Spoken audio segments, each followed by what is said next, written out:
दालचीनी को कागज के तौलिए पर रखें और परिणाम से आप हैरान हो जाएंगे। इसे सीखने के बाद मुझे इस समस्या का सामना करने की कोई जरूरत नहीं पड़ी।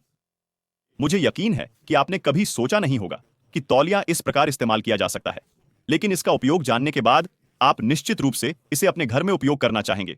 एक टाउटल पेपर उठाएं और इसे सीधा करने का प्रयास करें। इसे फैलाने के लिए अपना हाथ उस पर चलाएं जब तक कागज ठीक से न खिल जाए। इसके बाद हम दालचीनी पाउडर का उपयोग करेंगे, लेकिन दालचीनी डालने से पहले कागज की छोर से थोड़ी दूरी रखना जरूरी है। इसके लिए बस 2 उंगलियों की दूरी नापें और फिर केंद्र में थोड़ी सी दालचीनी डाल दीजिए। इसे जैसे कि एक सीधी लाइन हो ऐसे ही छोड़ दें। अगले कदम में हमें बेई पत्ती की भी जरूरत होगी। अपने हाथों से कुछ बेई पत्तियां कुचलें और दालचीनी पाउडर के ऊपर यथासंभव छिड़कें और फिर ऐसा ही रहे। यह इसी तरह दिखेगा। अब आपको बस इसे अच्छी तरह से रोल करने और सुरक्षित करने की आवश्यकता है। सारे कागज को मोड़ना बहुत जरूरी है, बिल्कुल उसी तरह जैसे मैं कर रही हूं।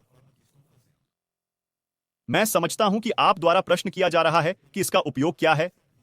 मैं तुम्हें बता दूंगा, तुम्हारी प्रतीक्षा व्यर्थ नहीं जाएगी और यह अवस्था बनी रहेगी। हम बनाने के लिए दांत का पेस्ट का उपयोग करेंगे। सिर्फ उंगली से अद्धभार पकड़ो और फिर इसे सारे कागज पर फैलाओ। मैं यहां इस रंगीन पेस्ट का उपयोग कर रहा हूं, पर तुम अपने घर की किंवदंती का उपयोग कर सकते हो। इसके बाद हमारी सलाह को एक कंटेनर में रखो और यह तैयार होता जा रहा है। अब बस एक छोर को बालू करो।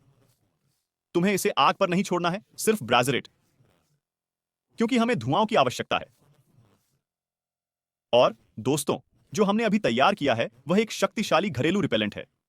यह सही है। दालचीनी अपनी भेदी गंध के कारण एक मजबूत कीट निवारण है, जो सभी प्रकार के कीड़ों को दूर करने में मदद करेगा, जैसे कि मच्छर, मुखबिर, मधुमक्खियां, भ्रष्ट, तिल और कुछ प्रकार की मकड़ियां। यह साइटों और खेतों का उपयोग करने के लिए बहुत महत्वपूर्ण है, क्योंकि इन स्थानों पर कीट खुली हुई है।